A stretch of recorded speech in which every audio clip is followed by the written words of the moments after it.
Alam mo ba, quiz, na may kondisyon kung saan madaling mabali ang mga buto kahit sa simpleng galaw lang? Ito ang tinatawag na osteogenesis imperfecta o mas kilala bilang brittle bone disease. Ang OI ay isang genetic na sakit na nakakaapekto sa connective tissue ng katawan. Dahil dito hindi nakakagawa ng sapat o tamang collagen ang katawan, isang mahalagang protina na nagpapatibay sa buto, balat, kalamnan at litid. Kapag mahina ang collagen, nagiging manipis at marupok ang mga buto. Ang OI ay maaari magdulot ng paulit-ulit na bali, problema sa ngipin, baluktot, nagulugod, kahirapan sa paghinga, at maging pagkawala ng pandinig.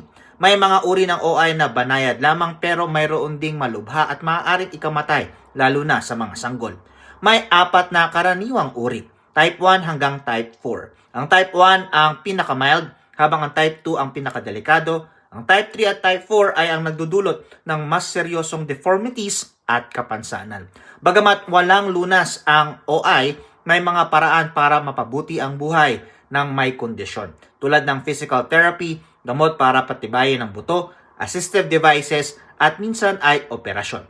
Mahalagang tandaan, mga quiz, sa tamang kaalaman, suporta at gamutan, posibleng mamuhay ng mas ligtas at mas independent ang may osteogenesis imperfecta.